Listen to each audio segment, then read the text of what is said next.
Welcome everybody to Recovery TV Live. Today, we're changing it up a little bit. I'm joined today by Rebel Buersmeyer instead of Josh Nichols. She's here because we are going to talk about a specialized treatment called EMDR.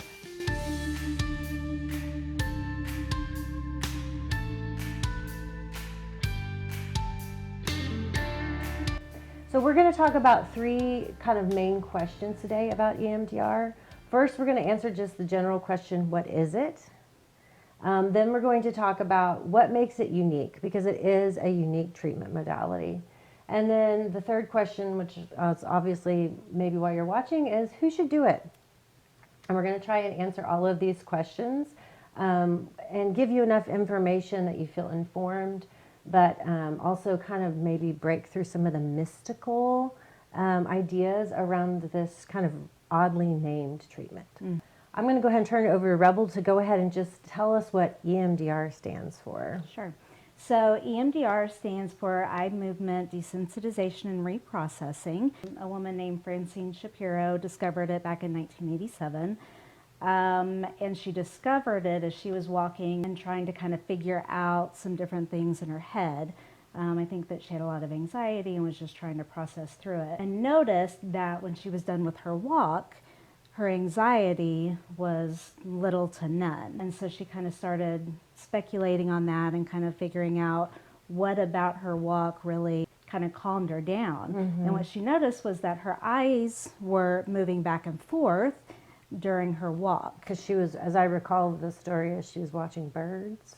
Is that correct? Kind of fly through the air? Okay. Over the years, it's been researched, it's shown that it doesn't necessarily have to be eye movement. Okay. Just the bilateral stimulation of the right brain and the left brain hemispheres. So we can use tapping, we can use audible, just kind of beeping alternatingly, several different forms of bilateral stimulation. So yeah, can you say what bilateral means? Because I think sometimes EMDR can feel mystical or mysterious because there are terms. First of all, it's called EMDR. There's a lot of brain language in it.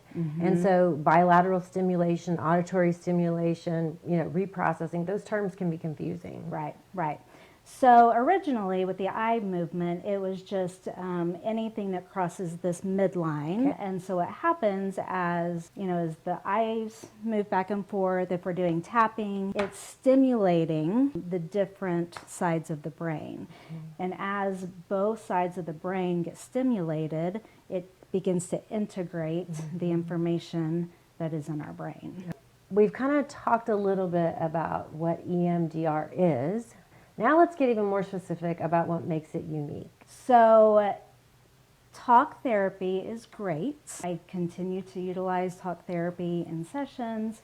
What makes it different than talk therapy, though, is talk therapy is kind of a brain top-down type treatment. So that means that we're really working with the prefrontal cortex of the brain and then kind of working down into the subcortex of the brain, and then the brainstem. And oftentimes with talk therapy, especially with trauma, talk therapy is not reaching those important aspects of the subcortical part of the brain. Oftentimes, especially with trauma, our prefrontal cortex, it shuts down or it shuts off. And it's really difficult to treat trauma from a top-down approach when our brain is shut down. So EMDR is a bottom-up approach. Okay. So our next question about EMDR is, because who should do it? So my short answer is everybody. No, people who have experienced, really I like to use the word distress. When they developed it, it was developed primarily for Vietnam veterans that had come home and continuing to experience PTSD. But as they've developed it, it's really kind of broadened a little bit more to trauma, PTSD, but also, overwhelming, distressing experiences that really just kind of get stuck in our brains. It's very beneficial for people who have that stuck spot and they just can't move past it. But one of the things too about EMDR that I think is important, and I'm always listening for as a clinician, is when is a good time for EMDR? I typically will not start the processing phase of EMDR until I know that they can identify emotions, Okay. that they can identify where in their body they're feeling it, and they have adequate resourcing skills or coping skills. Okay. You know, during EMDR, the clients don't necessarily have to talk about all of the trauma Okay. and the aspects of it, but they're still bringing it up. And I want them to be able to self-regulate Okay. before they leave my office for that day. Sure. And are people ready right away for this, or do you observe that sometimes it takes a while to build that? I think it depends on the client. You know, people with more complex PTSD or complex trauma, those who haven't necessarily learned adequate Sure. coping skills, you know, it takes a little bit longer for them. Mental health is about release, right? Yes. Mental health is about telling the story. And EMDR is a specific and special way to access the story, right? To allow yourselves to see and be seen in the nurturing, safe space of a therapeutic relationship. But then it becomes something that you can take out into the world. Absolutely. I guess that's going to wrap us up for today. We didn't talk about EMDR, you know, at specifics or a lot of depth, but we really just wanted to kind of introduce it, because you will, as you start working, if you're going to therapy or if you're in relationships with people that are getting treatment, you're probably going to at some point hear about it.